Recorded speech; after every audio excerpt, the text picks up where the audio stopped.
Hello મિત્રો, જ્યારે ભગવાનનો વાસ આપણા ઘરમાં હોય છે ત્યારે આપણને આ 10 શુભ સંકેતો મળે છે. જો મિત્રો દરેક સવાર તમને આ સંકેતો મળે છે તો તમારે સમજી જવું જોઈએ કે તમારા ઘરમાં પણ ઈશ્વરનો વાસ છે અને તેઓ તમને આ સંકેતો આપી રહ્યા છે. તો ભગવાનને ખુશ કરવા માટે ઘણા લોકો ઘણી પૂજા પાઠ અને વ્રત કરે છે. ભગવાનના સક્ષમ સવાર સાંજ દીવો પ્રગટાવવાથી લઈને ભોગ સુધી ધરાવે છે, જેથી ભગવાનની કૃપા તેમની પર બની રહે અને તેમને તેમના જીવનમાં કોઈ પણ પ્રકારની સમસ્યાઓનો સામનો ન કરવો પડે, તેમજ તેમના જીવનની તમામ મુશ્કેલીઓ દૂર થઈ જાય. આ તો આપણે બધા જાણીએ છીએ કે ભગવાનની પૂજા અને અર્ચના કરવાથી તેઓ આપણને પ્રસન્ન થાય છે. પણ શું તમે જાણો છો કે ભગવાન ઘરમાં હાજર હોવાનો પણ આપણને સંકેત પણ આપે છે? તો મિત્રો, આ સંકેતો વિશે તમારે જરૂરથી જાણવું જોઈએ. જો કે ભગવાનની વિશેષ કૃપા જો તમારા પર હોય તો ભગવાનના આ સંકેત તમને મળે છે. જ્યારે તમારા ઘરમાં ભગવાનનો વાસ હોય છે તો તમને તે અનુભવ થઈ જ જાય છે. ઘણી વખત તો તમે જે જોઈ શકો છો પણ તેને એક ભ્રમ સમજીને છોડી દો છો, પણ આવું કરવું બિલકુલ યોગ્ય નથી. આવું કરવાથી તમારા ઘરમાંથી ભગવાન નારાજ થઈ ચાલ્યા જાય છે. ઘણા લોકો તો એવા પણ હોય છે કે જેમના ઘરમાં ઈશ્વરનો વાસ હોય તો છે પણ તેમને આ વાતનો ખ્યાલ જ નથી હોતો અને તેઓ પોતે જ તેમનું અપમાન કરીને તેમને પાછા મોકલી આપે છે. તો મિત્રો, આવું કહીને કે હું તો ઈશ્વરની પૂજા રોજ કરું છું પણ છતાંય ભગવાન મને કેમ નથી દેખાતા, તો આજે અમે તમને તે શુભ અને દિવ્ય સંકેતો વિશે વિસ્તૃત રીતે જણાવવા જઈ રહ્યા છીએ, જેના થકી તમે જાણી શકો છો કે તમારા ઘરમાં પણ ભગવાનનો વાસ છે. પરંતુ તે પહેલા જો તમે પણ ઈચ્છો છો કે માતા લક્ષ્મીનો આશીર્વાદ તમારા પર સદાય બન્યો રહે તો આ વિડીયોને એક લાઈક કરીને આપણી યુટ્યુબ ચેનલને સબસ્ક્રાઇબ જરૂર કરજો અને કોમેન્ટ બોક્સમાં જય લક્ષ્મી માતા જરૂર લખજો. તો મિત્રો, નંબર 1 પર છે, જો તમને રાતે ઊંઘ દરમિયાન વારંવાર સપના આવે છે અને તમારા સપનાઓમાં મંદિર, ભગવાનની મૂર્તિ અથવા ભગવાનની તસવીર દેખાય છે તો એનો અર્થ એ છે કે તમારા પર ભગવાનની કૃપા બની છે. તો ઘણીવાર આવું પણ બને છે કે તમે કોઈ વસ્તુ લેવા જાઓ છો પણ અચાનક જ તે લેવાના સંબંધમાં તમારો મન કે અભિપ્રાય બદલાઈ જાય છે અને તમારું મન તમને તે વસ્તુ લેવાની ના પાડે છે. તેનો અર્થ એ છે કે તમારા માથે કોઈ દિવ્ય શક્તિનો આશીર્વાદ છે. જેમને પર પણ ભગવાનની કૃપા હોય છે, તે અમીર હોય કે ગરીબ, તેમને દરેક જગ્યાએ માન સન્માન જ મળે છે. જો કોઈને ઓછી મહેનતથી પણ સફળતા મળે છે તો તે ભગવાનની કૃપાની નિશાની છે. તો મિત્રો, નંબર 2 માં છે, સવારે બ્રહ્મ મુહૂર્તમાં ઉઠવું. જો દરરોજ તમારી ઊંઘ સવારે બ્રહ્મ મુહૂર્તમાં તૂટે છે, એટલે કે સવારે 3 વાગ્યાથી 5 વાગ્યા વચ્ચે અથવા બ્રહ્મ મુહૂર્તમાં તમે કોઈ એવું સ્વપ્ન જુઓ છો જેમાં તમે મંદિરમાં પૂજા કરી રહ્યા છો અથવા મંત્રોના જાપ કરી રહ્યા છો, તો બ્રહ્મ મુહૂર્તમાં જોવામાં આવેલા આ પ્રકારના સ્વપ્નો આ વાતનો સંકેત હોય છે કે ઈશ્વર તમારા ઘરમાં છે. જો તમને બ્રહ્મ મુહૂર્તમાં શંખની ધ્વનિ સંભળાય છે તો તે પણ એક ખૂબ જ શુભ સંકેત હોય છે, જેનાથી ખબર પડે છે કે તમારા ઘરમાં ભગવાનનો વાસ છે. તો મિત્રો, નંબર 3, જ્યારે તમે સવારના સમયે નાહી ધોઈને તૈયાર થાઓ છો ત્યારે તમને એક અલગ જ સુગંધ આવતી હોય છે. આ અજીબ સુગંધ હોય છે જે તમારા ઘરના દરેક ખૂણે આવી રહી હોય છે. તો મિત્રો, આ સુગંધ માત્ર તમને જ અનુભવાય છે, તમારા ઘરના બીજા કોઈ વ્યક્તિને આ સુગંધ આવતી નથી. આ સુગંધની મહેક બહુ જ અજીબ હોય છે. આ સુગંધ કોઈ પણ બીજી જગ્યા પરથી નહીં પણ તમારા ઘરના મંદિરમાંથી આવી રહી હોય છે. તમે જેટલા તમારા મંદિરમાં નજીક જશો આ સુગંધ તેટલી જ વધુ આવશે. તો આ મહેક દેવી દેવતાઓની હોય છે, જેનાથી તમારે સમજવું જોઈએ કે તમારા ઘરમાં ભગવાનનો વાસ છે. તો મિત્રો, આ મહેક બહુ જ મીઠી હોય છે જે તમારું મન સંપૂર્ણ રીતે મોહી લે છે. તો નંબર 4 પર છે, જ્યારે તમે પૂજા કરી રહ્યા હોય છો ત્યારે જો આ સમયે કોઈ જીવ જેમ કે કૂતરો, બિલાડી, ગાય અથવા કોઈ વ્યક્તિ અથવા ભિક્ષુક તમારા ઘરના દ્વાર પર આવે છે અને આવું અઠવાડિયામાં 2 થી 3 વખત બની રહ્યું છે, તો તેનો અર્થ એ છે કે ઈશ્વર તમારા ઘરમાં આવવા માટે સંકેત આપી રહ્યા છે. તેમનું આગમન થઈ ચૂક્યું છે, કારણ કે ગાય પણ માતાનું સ્વરૂપ ગણાય છે. કૂતરો એ પણ ભૈરવ બાબાનું પ્રતીક માનવામાં આવે છે. તેથી શક્ય છે કે ઈશ્વર કોઈને કોઈ સ્વરૂપમાં તમારા દ્વાર પર આવ્યા છે. આવી સ્થિતિમાં તમારે તેમને બગાડવાનું નથી ને ખાલી હાથ પર જવા દેવાનું.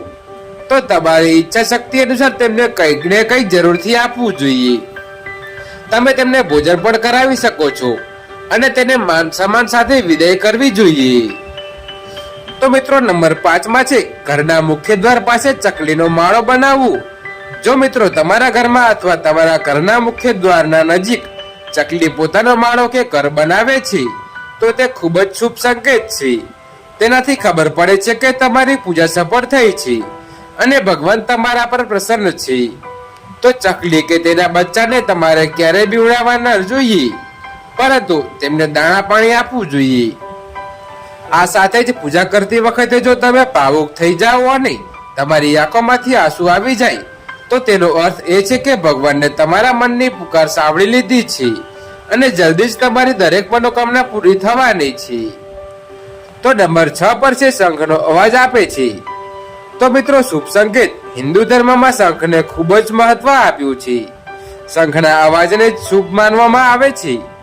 કોઈ પણ શુભ અવસર અથવા પૂજા પાઠમાં શંખ જરૂરથી વગાડવામાં આવે છે. જો તમને પૂજા કરતી વખતે શંખનો અવાજ સંભળાય છે તો તેના અર્થ એ છે કે તમારા ઘરમાં માતા લક્ષ્મીનું આગમન થવા જઈ રહ્યું છે. જો તમને સવારે ઘરની બહાર જતા સમયે નીલકંઠ પક્ષી દેખાય તો તમારે સમજી જવું જોઈએ કે તમારા ઘરમાં ભગવાન શિવનો વાસ છે અને તમારી જલ્દી જ કોઈ મોટી મનોકામના પૂરી થવાની છે. તો નીલકંઠ પક્ષીનું દેખાવું એ ભગવાન મહાદેવની કૃપાનો સંકેત આપે છે. જો તમારા ઘરના સામે વારંવાર સફેદ ગાય આવવા લાગે અથવા કોઈ દિવસે સફેદ ગાય તમારા ઘરના સામે આવીને પોતાના વાસરડાને દૂધ પાવા લાગે તો તે પણ દેવી દેવતાઓની કૃપાનો સંકેત છે. આથી ખબર પડે છે કે તમારી પૂજા અને પ્રાર્થના સફળ થઈ છે અને હવે તમારી જીવનની તમામ મુશ્કેલીઓનો અંત આવવા જઈ રહ્યો છે. તો મિત્રો નંબર 7 છે ઘરમાં કુંવરનું દેખાવું. તો મિત્રો હિન્દુ ધર્મમાં કુંવરને ખૂબ મહત્વ આપવામાં આવ્યું છે. કુંવર એ માતા લક્ષ્મીનું વાહન માનવામાં આવે છે. તેથી જ જો તમને તમારા ઘરમાં સવારે કુંવર દેખાય તો તે અત્યંત શુભ સંકેત માનવામાં આવે છે. જો તમને તમારા ઘરમાં કોઈ પણ જગ્યાએ સવારે કુંવર દેખાય તો તમારે સમજવું જોઈએ કે હવે જલ્દી જ માતા લક્ષ્મી તમારા ઘરમાં પધારવા આવી રહ્યા છે. તેથી તમારા ઘરમાંથી ધન સાથે સંબંધિત તમામ મુશ્કેલીઓ દૂર થઈ જશે અને તમારા ઘરના લોકોના ખાવા પીવાની આદતોમાં પણ બદલાવ આવશે. જ્યારથી કોઈ પણ ઘરમાં ભગવાનનો વાસ હોય છે ત્યાં રહેવાવાળા લોકોને ભૂખ ઓછી લાગે છે અને ઓછું ખાધા પછી પણ તેમની શારીરિક જરૂરિયાત પૂરી થાય છે. તો આવા ઘરોમાં લોકો દારૂ અને માંસાહારથી પણ દૂર રહેવા લાગે છે. ધર્મની દેવી માતા લક્ષ્મીને સ્વચ્છતા બહુ જ ગમે છે. જેમના ઘરોમાં સ્વચ્છતા હોય છે એવા ઘરોમાં માતા લક્ષ્મી વાસ કરે છે. જો તમે સવારે તૈયાર થઈને કોઈ કામ માટે બહાર જઈ રહ્યા છો અને તમે ઘરને થોડીક આગળ જતા જ તમને કોઈ સાવરણીથી કચરો વાળતો દેખાય તો તે તમારા માટે ખૂબ જ શુભ સંકેત આપે છે. કેમ કે ઝાડુ એટલે કે સાવરણી ને માતા લક્ષ્મીનું પ્રતીક માનવામાં આવે છે. તો મિત્રો નંબર 8 પર છે કેટલાક લોકો એવા હોય છે જેમને ભગવાનનું સ્વરૂપ માનવામાં આવે છે, જેમ કે માતા પિતા અને ગુરુ. આમાંનો કોઈ વ્યક્તિ જો પૂજા સમયે તમારા ઘરમાં પ્રવેશ કરે તો તે ખૂબ જ શુભ માનવામાં આવે છે. પૂજા કરતી વખતે જો ભગવાનની મૂર્તિ કે પ્રતિમા પરથી કોઈ ફૂલ અથવા માળા તમારા નજીકમાં પડી જાય તો તે પણ ખૂબ જ શુભ સંકેત છે. તેનાથી સમજી જવું જોઈએ કે ભગવાનની કૃપા તમારા પર છે અને તમારી મનોકામના જલ્દી જ પૂરી થવાની છે.